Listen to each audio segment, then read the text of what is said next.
and we're going to do it again, and we're going to do it again to really extinguish that response to where I end up habituating to the thought. I have the thought, but I don't have an emotional response. Or if I do, it's just a really small one instead of a big one. And that kind of learning, or that kind of model, is based on a lot of our early animal work in research on learning and behavior. But a lot of that learning and behavior research ignored how actually humans form memories, and the huge amount of literature on memory, and how we make new memories, how we recall old memories. And so starting, roughly 15 years ago or so, we started to move more to what we call an inhibitory learning model, which really takes that memory and learning literature and puts them together to say that, we're not really trying to just completely extinguish a response. And the reason is because it turns out you're a human and your cognitive capabilities are very different than other animals, right? I can extinguish a response in my pigs that I have, or my goats, pretty quickly. Because it turns out their memories aren't like our memories. Like, they just don't work the exact same way. And so the inhibitory learning model really says, well, what we're doing is we're not necessarily trying to extinguish as much as we're trying to inhibit prior learning. We're trying to basically say, yeah, that's still there, but we want to make this one stronger. So when I was growing up, as an example of this, we had to use, telephones that had buttons on them that you would push. I know that sounds crazy to some of your young listeners. Mine was actually a rotary. Yeah. So, and so I just had to memorize people's phone numbers, right? And when I would have my friend's phone number memorized, like my cousin, his phone number was 580-347-2758. I remembered that. I memorized it. But then he moved and he got a new phone number. And it took a lot of effort for me to overwrite that with new information, okay? Because I'd want to still do the old thing. So I would have to purposefully inhibit my old learning with his new phone number, right? And eventually I did, and it became second nature, and then I could easily dial his new phone number, right?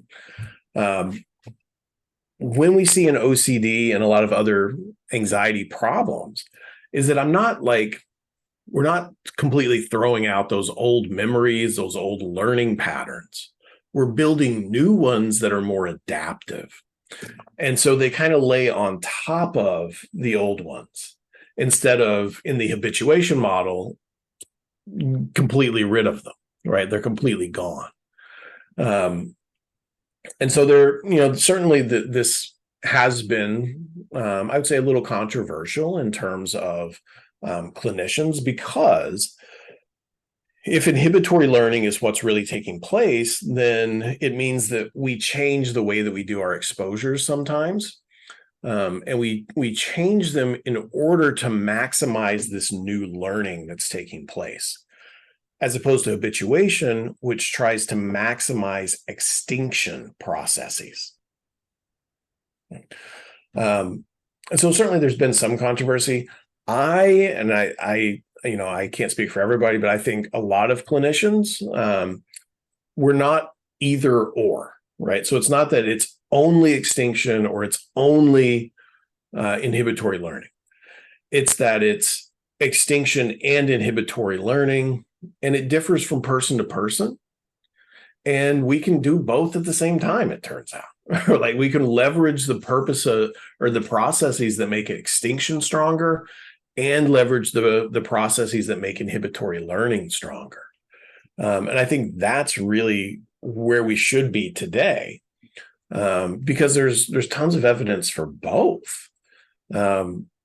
it's not, that we only have to be in one camp or the other. It could be both processes occurring simultaneously. It could be different processes for the same person for different obsessions and fears, or it could be different processes for different people. And I think part of that depends on your learning history beforehand and what led you to develop these problems in the first place. But they both work. They both work very well. And so, a lot of times you'll see people who say, oh, they're over there fighting in the OCD world about, what's actually going on. It's like, no, we're having healthy scientific disagreement and discussion and working through that. But that doesn't mean that exposure and response prevention doesn't work. It's just that we're continuing to try and figure out what are the processes at play that make it the most effective. Yes. Amazing. Yeah, I would say that, as you said some minutes ago, that this is the best time to be born, right? If you suffer from OCD, if you have OCD. One thing that is very important for us, for Latin American clinician, is that our trainings, as Matthias said so minutes ago. So unfortunately, this is something that I always mention. We don't have like specific trainings in Latin American, specific training. So do you know any kind of trainings that we can afford? So if I am from Peru, or we are from, I don't know, Chile, where can we go? Do you know any place to get trained? Yeah. So one of the things that's happened, I would say, over the last 10 years, really not even longer than that, the last 10 years, is the increased access to the internet, right? Like what we're doing right now has made it much easier for people across the globe to find accurate information on these problems. And it's not necessarily super easy to be trained, but it's much easier than it was a decade ago. So places, for example, like the Cognitive Behavioral Institute have online trainings. The University of Pennsylvania has online trainings. The problem is they're in English, right? They're not in Spanish. And so, something that I would hope to see, and I think you're already engaging in, kind of laying the groundwork, is training in Latin America for Latin American providers, right? And there, certainly we're doing that where you just had the second I'll Talk Latino conference, right? Which was, incredible and had a lot more people than even the first one did. Trying to get out information via, social media. So many of you are very active on social media, and spreading that information there is fantastic. But there still is that training, I would say, gap. One thing I would say, maybe to make you feel a little better, is that there's a training gap in the United States too. Like, I can't tell you how many of my patients have been in therapy for who knows how long, not receiving good evidence-based treatment for OCD. So we know from research that most people don't use these effective treatments for OCD, which is very sad here in the US, because we do have easier access to it. So it's not just a problem in Latin America. It's a worldwide problem. I've done trainings for folks in Europe, for folks in various parts of Asia, now working a lot in Latin America, because people just don't know. They just don't know that information, unfortunately. And so I think developing in-house like training is crucial, because then it's not just somebody coming in from outside of the country saying, here's what you need to do. It's, hey, we're the clinicians that are here, and here's what we need to do. Awesome. Well, we are working on it. So yeah, let's hope we can we can settle something very, very soon and have like a proper training during 2024 for folks here in Latin America. You were mentioning that many clinicians as well in the US doesn't include exposure therapy during their treatment. So why would you say, or even better, what are the reservations of clinicians about exposure therapy? Because yeah, maybe here in Latin America, many of the clinicians doesn't even know much about it or doesn't know how they can apply it to OCD, but it is the case in the US and other countries that sometimes therapists will know about exposure therapy. They will have the science there that is clear, that works, but they don't want to use it because there are a lot of negative beliefs about exposure therapy. So there is the research of Brett Deacon. I think you know him. Yeah. He spent a lot of time like working on it. Like, we have this treatment. Why are you not using it? So What's wrong with you all? Right. Yeah. yeah. What can you tell us about that? So one of the major aspects, honestly, is lack of training in any kind of solid behavioral therapy. And so a lot of our clinicians here in the US are master's level clinicians. So they get a master's degree, become licensed as a mental health professional, usually as like a licensed professional counselor. And there's many, many more of them than there are licensed psychologists, like myself, kind of a doctoral level psychologist. And the only reason that's an issue is that a lot of them don't get good training in evidence-based treatments during their graduate school. It's a much shorter period of time, 2 years, maybe 3 years, as opposed to the doctoral program, which is more in the 5 to 7 range. So you've got a lot of folks who aren't really exposed to it, or if they are, they're kind of exposed to it in a very surface level kind of caricature of, exposure therapy is, I throw a box of snakes at you and then I tell you to calm down. I mean, it's called flooding, right? It would work, but people aren't going to consent to that. Yeah. Eventually they would stop being anxious, but it's not going to be a fun time. But if people think that's what exposure therapy is, then they're very unlikely to want to try and seek it out and seek information. So you have this kind of this lack of knowledge about it, but then 2, you have these misperceptions about exposure therapy. So that it is dangerous, right? That what we're doing harms clients, kind of like what you asked about earlier, like where a client was like, I don't want to feel anxious. Yeah. Or that, there's some sort of lasting negative effect from doing exposure therapies. And so these misconceptions, misunderstandings about how to do it often combine with the lack of training in graduate programs on exposure therapy, and not just exposure therapy for OCD, right?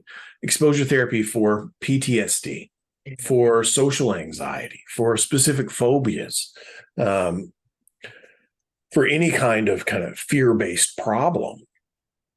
And so you've got this combination that then makes people very leery of any kind of exposure work. What I do to help combat that is I actually do exposure therapy demonstrations when I'm teaching people about it. So it's not abstract, right? We're doing it right now. You see it literally happen in front of you, and you watch me do it. And it turns out I'm not a jerk that's like holding you down with one hand, like sticking a snake in your face with the other and like, look at it, kiss him. Like, no, like it's a very highly empathetic, therapeutic model, right? Where I'm having you do things that you maybe don't want to do, but it's because in the long term, it's going to help you. And I recognize that there's no lasting harm from this. Like, it's not a negative thing, right? Like, you're anxious. Okay, you're anxious. You're anxious all the time anyway, right? So you're a little bit more anxious for 10, 20, 30 minutes. You'll be okay. But we do see that. And we see, honestly, a large pushback against the idea of therapy as a science on the whole, where people just reject that idea clearly, saying like, oh, you can't, tell me that this is what I should do. It's like, well, I'm not telling you that. The data is telling you that, right? The evidence is telling you that. So that doesn't help. That kind of anti-science attitude doesn't help at all. But really, it's this lack of exposure to information about it, and then misconceptions about it that I think drive it so much. It sounds like there are so many myths out there about exposure, right? Like it is re-traumatizing, or that it is not going, or is not taking care of the deep roots of the real psychic events that happened to you, or the supposed event, traumatic event. So yeah, I won't do exposure response prevention, because that's just targeting the symptoms. It's not, going to the real root of the problem. Yeah, so a lot of misconceptions as well. Yeah.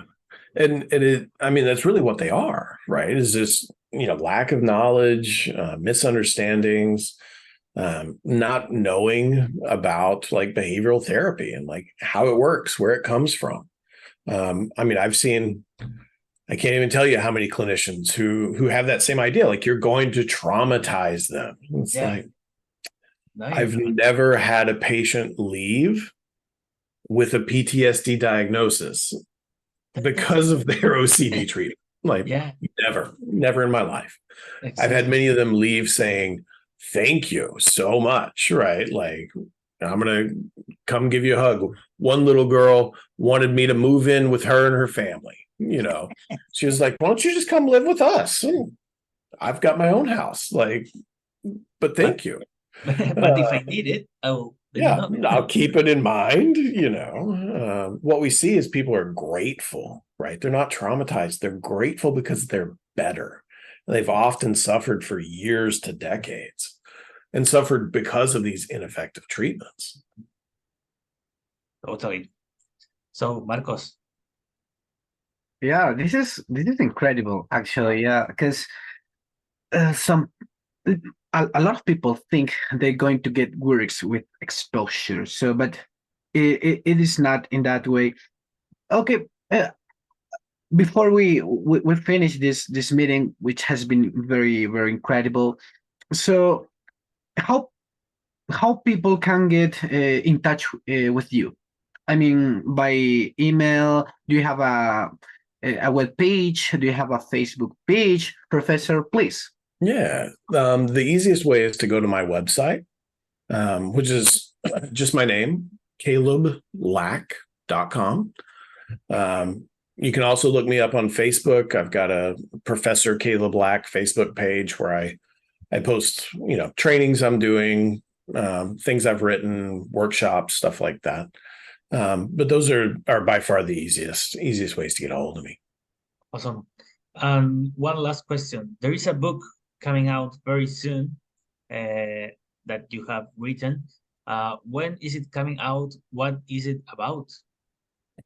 So it's not that I've written it; it's that we've written it. Okay. Right? Aha. So 2 books actually coming out, one in English, one in Espanol. It's the second edition of my book called Obsessive Compulsive Disorder, Etiology, Phenomenology, and Treatment. And so we're doing 2 versions. We're doing one version in English that has about, I think, 35, 36 different authors from all over the United States, Canada, I think Europe too, about all aspects of OCD, just kind of learning about OCD. And then after that's published, we've been working for the last 6-8 months. Marcos, Mateus, many of our other TOC friends on the Spanish translation of that book, which will have expanded information on Latin American populations, working with Latin American populations who have OCD. And so that will be published later this fall as well. So it's very exciting for me, very exciting, I think, for everyone involved, because it's going to be another great, reasonably priced, affordable piece of information on OCD. Then this fall we will be doing another episode, like launching this book. Let's do it. I'm all for it. Awesome. Thanks, Caleb, for your time. It has been a pleasure to meet you up again, now online. Thanks so much. All the best. Thank you both for doing this kind of thing, and for having me on and letting me go on and on and on. I really appreciate it. Thank you so much, Professor. Thank you so much, Matias. So let's see you another time. Yeah, thanks very much, everyone. See you later. Bye-bye. See you later. Ciao, ciao.